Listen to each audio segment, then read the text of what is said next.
ओम नमः शिवाय। आज हम सुनेंगे महाशिवरात्रि के व्रत में सुने जाने वाली शिवरात्रि व्रत की कथा, भगवान शिव जी के भक्त की कथा, वेद निधि ब्राह्मण की कथा। सूत जी ने कहा, हे ऋषियों, अब आप लोगों को एक श्रेष्ठ कथा सुनाता हूँ जो सर्वोत्तम और सर्व पापहारी है। ऐसे उत्तम व्रत को श्रवण कीजिए। सूत जी ने कहा, अवंतिकापुरी उज्जैन में एक सदाचारी एवं चतुर ब्राह्मण और कुलीन और पतिव्रता पत्नी के साथ रहता था। ब्राह्मण पत्नी सदैव पति की आज्ञा का पालन करती थी। उसके 2 पुत्र थे जिनका नाम सुनिधि और वेदनिधि था। ज्येष्ठ पुत्र सुनिधि अपने माता पिता का आज्ञाकारी और छोटा पुत्र वेदनिधि वेद शास्त्र का प्रांगत होते हुए भी दुर्व्यसन और वैश्यागामी था। पिता को जब अपने छोटे पुत्र वेदनिधि के दुर्व्यसन की जानकारी हुई तो कई बार उसने विरोध भी किया, परंतु वेदनिधि ने अपने दुर्व्यसन को नहीं छोड़ा। कई बार उसके परिवार वालों ने भी ताड़ना दी, परंतु वेदनिधि अपने दुर्व्यसन से निवृत्त नहीं हुआ। किसी समय उस नगर के राजा ने वेदनिधि के पिता पर प्रसन्न होकर अपने हाथ की अंगूठी दी। ब्राह्मण ने अंगूठी लाकर अपने पत्नी को दे दी। उस अंगूठी को ब्राह्मण पत्नी ने सुरक्षित स्थान पर रख दिया, परंतु दुष्ट वेदनिधि की दृष्टि उस अंगूठी पर पड़ी। उसने उस अंगूठी को चुराकर अपने प्रेयसी वैश्या को दे दिया। एक समय उसी वैश्या का नृत्य उस राजा के सम्मुख हो रहा था। उस वैश्या के अंगुली में अपनी दी हुई अंगूठी को देखते ही राजा ने पूछा कि यह अंगूठी तो मैंने ब्राह्मण को प्रदान की थी, तुम्हारे पास कैसे आया? राजा के इस प्रश्न से वैश्या चौंक सी गई और उसने बात बनाने की चेष्टा की। तो राजा ने जब दंडित करने की धमकी दी तो उसने बताया, यह अंगूठी ब्राह्मण पुत्र वेदनिधि ने दी है जो मेरा अनन्य प्रेमी है। राजा ने वैश्या से अंगूठी ले ली और अपने किसी सेवक को सौंप दी। राजा ने दूसरे दिन ब्राह्मण को बुलवाया और कहा, हे ब्राह्मण, मैंने आपको जो अंगूठी दी थी कृपया करके आप मुझे लौटा दे, मुझे आवश्यकता है, बाद में मैं पुनः आपको लौटा दूंगा। ब्राह्मण ने घर आकर अपने पत्नी से कहा कि जो अंगूठी मैंने तुम्हें दी थी उसको ले आओ, राजा ने मांगी है, बाद में लौटा देंगे।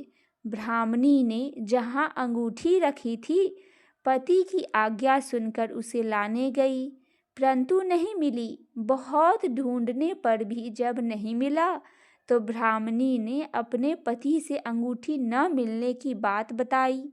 ब्राह्मण यह सुनकर कि अंगूठी खो गई है बहुत दुखी हुआ और राजा से उसने अंगूठी खो जाने की बात बता दी। राजा ने अंगूठी के विषय में सारी बातें बताई और प्रमाण स्वरूप ब्राह्मण को अंगूठी वापस कर दी।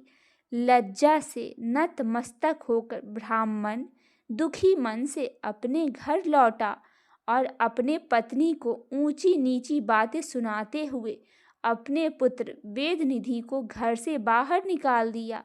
घर से निकाल दिए जाने के पश्चात वेदनिधि कुछ समय तक इधर उधर घूमता रहा और जब वह दयनीय स्थिति में अपनी प्रेमिका गणिका के घर पहुंचा, जब गणिका ने भी उसकी अपमानित कर अपने यहाँ से चले जाने के लिए कह दिया।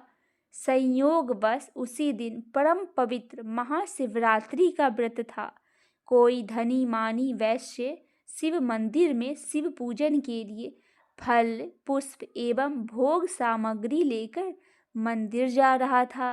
वेदनिधि उस धनी वैश्य को शिव पूजा के लिए जाते हुए देखकर अत्यंत प्रसन्न हुआ और मन ही मन सोचने लगा कि जब यह शिव पूजन कर चला जाएगा तब मैं भगवान शिव पर चढ़ाई गई भोग सामग्री का भक्षण कर अपनी भूख को शांत करूंगा।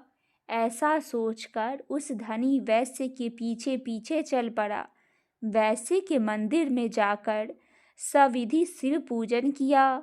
वहां और भी संत महात्मा सत्पुरुष और नर नारी भगवान शिव की पूजा कर रहे थे। पूजन आदि समस्त कार्य को वेदनिधि देख रहा था और सोच रहा था कि कब ये लोग यहाँ से हटे कि मैं नैवेद्य आदि भोग का भक्षण कर सकूं। ऐसा मन में विचार कर वेदनिधि ने अपनी इच्छा पूर्ति के लिए रात्रि जागरण किया। मंदिर में उपस्थित लोग भगवान शिव की प्रथम प्रहर की पूजा समाप्त कर अपने अपने स्थान पर चले गए तथा कुछ वहीं सो गए। वेदनिधि मंदिर में शयन करते हुए लोगों को निद्रा अवस्था में जानकर शिव पर चढ़े हुए नैवेद्य के लिए धीरे धीरे शिवजी की मूर्ति के समीप आ गया। उस समय जलते हुए दीपकों का प्रकाश भी कुछ मंद सा हो रहा था। भगवान आशुतोष शिवजी के ऊपर दीपक की छाया होने के कारण जो सामग्री भक्तों द्वारा चढ़ाई गई थी वह स्पष्ट दिखाई नहीं पड़ रही थी। वेदनिधि अपने सफल उद्देश्य के लिए अपनी पगड़ी से थोड़ा कपड़ा फाड़ बत्ती बनाकर टिमटिमाते हुए दीपक में उसे डालकर दीपक की रोशनी तेज किया, जिसके कारण अंधेरा दूर हो गया और उस शिवजी पर चढ़ाई गई भोग सामग्री को ग्रहण कर वहां से चल दिया। शीघ्रता के कारण वहां सोए हुए लोगों पर उसका पैर पड़ गया, जिससे जागकर जब लोगों ने उसे देखकर चोर चोर कहकर आवाज लगाना शुरू किया तो भयभीत हो वह वहां से भाग पड़ा। चोर चोर की आवाज सुन राजा नियुक्त पहरेदार भी वहां उपस्थित हो गए और उसे भागता देखकर पहरेदारों ने उसको पीछा किया तथा उसे रोकने के लिए अपने धनुष निशाने साधते हुए बाण छोड़ दिए। बाण लगने के कारण वह दुर्सैनी वेदनिधि घायल होकर वहीं भूमि पर चिल्लाता हुआ गिर गया। हे ऋषिगण, वेदनिधि जमीन पर गिरते ही मर गया। भगवान शंकर की असीम अनुकंपा से ही अज्ञानता से उसका व्रत और रात्रि जागरण भी पूरा हो गया। वेदनिधि के मृत होते ही तत्क्षण यमराज, पार्षद एवं आशुतोष भगवान शिव के गण वेदनिधि के आत्मा को ले जाने के लिए वहां आ गए। दोनों में वाद विवाद होने लगा। फलस्वरूप शिव गणों के यम गणों से कहा कि इसे हम ले जाएंगे। यम गणों ने कहा नहीं, इसे हम लेने आए हैं, क्योंकि इसने जन्म से लेकर आज तक पाप ही पाप किया है। यम गणों को उत्तर देते हुए शिव गणों ने कहा यह बहुत पापी था, परंतु हे यमगण, भगवान शंकर के व्रत एवं रात्रि जागरण से इस दुर्मात्मा के समस्त पाप नष्ट हो गए हैं। यमगण तथा शिवगण परस्पर विवाद करते हुए निर्णय हेतु धर्मराज के पास गए।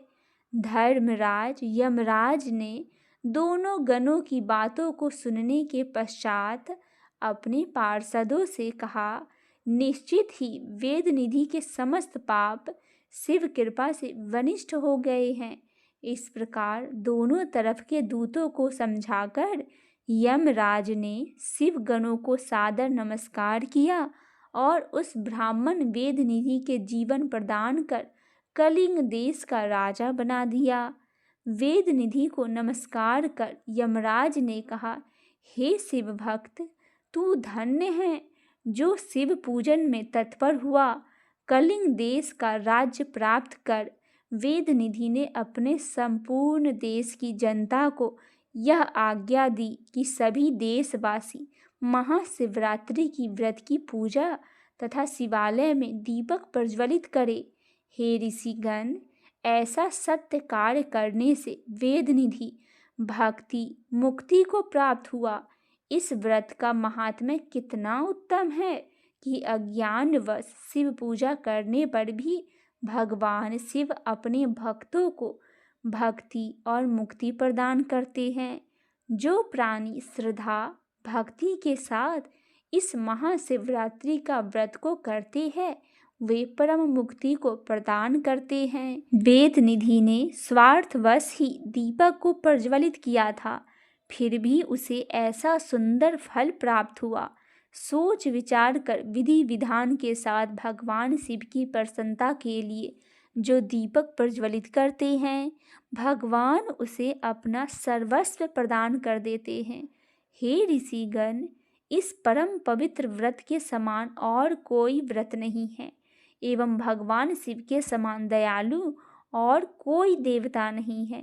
हे ऋषियों, जो कुछ भी आप लोगों ने महाशिवरात्रि व्रत के विषय में मुझसे पूछा था, मैंने विस्तार पूर्वक वर्णन कर आप लोगों को सुना दिया। इस कथा का श्रवण मात्र से प्राणी क्षण मात्र में समस्त पापों से मुक्त हो जाता है, इसमें संशय नहीं है। बोलिए हर हर महादेव, जय शिव शंकर। आइए भक्तजनों, एक और कथा सुनते हैं। भगवान शिव की सृष्टि। जिस समय सर्वत्र केवल अंधकार ही अंधकार था, न सूर्य दिखती थी, न चंद्रमा, ग्रह नक्षत्र कहीं पता नहीं था, न दिन होता था न ही रात, पृथ्वी जल और वायु की भी सत्ता नहीं थी। उस समय एकमात्र सत ब्रह्मा अर्थात भगवान शिव की ही सत्ता विद्यमान थी, जो अनादि और चिन्मय कही जाती थी। उन्हीं भगवान सदाशिव को वेद पुराण और उपनिषद तथा संत महात्मा आदि ईश्वर तथा सर्वलोक महेश्वर कहते हैं। एक बार भगवान शिव के मन में सृष्टि रचने की इच्छा हुई। उन्होंने सोचा कि मैं एक से अनेक हो जाऊं। यह विचार आते ही सबसे पहले परमेश्वर शिव ने अपनी पराशक्ति अंबिका को प्रकट किया तथा उसने कहा, हम सृष्टि के लिए किसी दूसरे पुरुष का सृजन करना चाहते हैं, जिसके कंधे पर सृष्टि का संचालन का महान भार रखकर हम आनंद पूर्वक विचरण कर सके। ऐसा निश्चय करके शक्ति सहित परमेश्वर शिव ने अपने वाम अंग के 10वें भाग पर अमृत मल लिया। वहाँ से तत्काल एक दिव्य पुरुष प्रकट हुआ। उनका सौंदर्य अतुलनीय था, उसमें सत्व गुण की प्रधानता थी। वह परम दिव्य पुरुष था, शांत तथा अथाह सागर की तरह गंभीर था। रेशमी पीतांबर से उसके अंग की शोभा दुगुनित हो रही थी। उसके चारों हाथों में शंख, चक्र, गदा और पद्म सुशोभित थे। उस दिव्य पुरुष ने भगवान शिव को प्रणाम करके कहा, भगवान, मेरा नाम निश्चित कीजिए और काम बतलाइए। उसकी बात सुनकर भगवान शंकर ने मुस्कुराकर कहा, हे वत्स, व्यापक होने के कारण तुम्हारा नाम विष्णु होगा। सृष्टि का पालन करना तुम्हारा कार्य होगा। भगवान शिव के आदेश प्राप्त कर श्री विष्णु कठोर तपस्या करने लगे। उस तपस्या के श्रम से उनके अंगों से जल धाराएं निकलने लगी, जिससे सूना आकाश भर गया। अंततः उन्होंने थककर उसी जल में शयन किया। जल अर्थात नाड़, नाड़ में शयन करने के कारण ही श्री विष्णु का एक नाम नारायण हुआ। तदंतर सोए हुए नारायण की नाभि से एक उत्तम कमल प्रकट हुआ। उसी समय भगवान शिव ने अपने दाहिने अंग से चतुर्मुख ब्रह्मा को प्रकट करके उसे कमल पर डाल दिया। महेश्वर की माया से मोहित हो जाने के कारण बहुत दिनों तक ब्रह्मा जी उस कमल के नाल में भ्रमण करते रहे, किंतु उन्हें अपने उत्पत्तिकर्ता का पता नहीं लगा।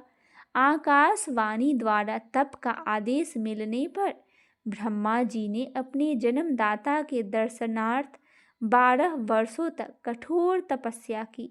तत्पश्चात उनके सम्मुख भगवान विष्णु प्रकट हुए।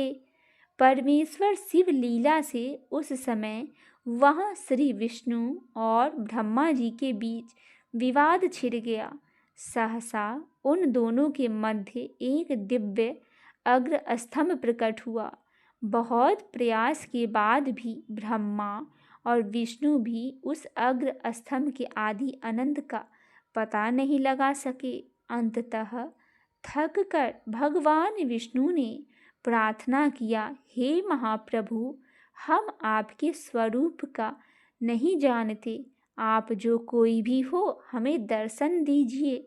भगवान विष्णु की स्तुति सुनकर महेश्वर शिव सहसा वहाँ पर प्रकट हुए और बोले, सुर श्रेष्ठ गण, मैं तुम दोनों के तप और भक्ति से भली भांति संतुष्ट हूँ। ब्राह्मण, तुम मेरी आज्ञा से जगत की सृष्टि करो और वत्स विष्णु, तुम इस चराचर जगत का पालन करो। तदंतर परमेश्वर शिव ने अपने हृदय के भाग से रुद्र को प्रकट किया और उन्हें संहार का दायित्व सौंपकर वहीं पर अंतर्ध्यान हो गए। बोली भगवान शंकर की जय हो। आइए भक्तजनों, अब हम सुनते हैं शिव चालीसा। महाशिवरात्रि के व्रत में शिव चालीसा के बिना व्रत अधूरा माना जाता है। आइए करते हैं, आइए दोनों हाथ जोड़कर सुनते हैं शिव चालीसा। जय गणेश गिरजा सुमन, मंगल मूल सुजान, कहत अयोध्या दास तुम, देऊ अभय वरदान। जय गिरजापति दीन दयाला, सदा करत संतन प्रतिपाला। भाल चंद्रमा सोहत नीके, कानन कुंडल नागफनी के। अंग गौर सिर गंगा बहाए, मुंडमाला तन छाड़ लगाए। वस्त्र खाल बाघंबर सोहे, छवि को देख नाग मुनि मोहे। मैना मातु की हवे दुलारी, बाम में अंग सोहत छवि न्यारी। कर त्रिशूल सोहत छवि भारी, करत सदा शत्रुअन क्षयकारी। नंदी गणेश सोहे तह कैसे, सागर मध्य कमल है जैसे। कार्तिक श्याम और गणराऊ, या छवि को कही मात कहाऊ। देवन बही जाए पुकारा, तभी दुख प्रभु आप निवारा। किया उपद्रव तारक भारी, देवन सब मिली तुम ही जुहारी। तुरत सडानन आप पठायु, लव निमेष महामारी किराऊ। आप जलंधर असुर संहारा, सुयस तुम्हारा विदित संसारा। त्रिपुरासुर सन युद्ध मचाई, सभी कृपा कर लीन बचाई। किया तपहि भागीरथ भारी, पूर्व प्रतिज्ञा तासु पुरारी। दानिन मह तुम सम कोई नाही, सेवक स्तुति करत सदाही। वेद नाम महिमा तब गाई, अकथ अनादि भेद नहीं पाई। प्रगति उधति नैन में ज्वाला, जरे सुरासुर भय विहाला। किन्हीं दया तह करी सहाई, नीलकंठ तब नाम कहाई। पूजन रामचंद्र जब कीन्हा, जीत के लंका विभीषण दीना। सहस कमल में हो रहे धारी, किन्हीं परीक्षा तभी पुरारी। एक कमल प्रभु राखे जोई, कमल नयन पूजन चह सोई। कठिन भक्ति देखी प्रभु शंकर, भय प्रसन्न दई इच्छित वर। जय जय जय अनंत अविनाशी, करत कृपा सबके घटवासी।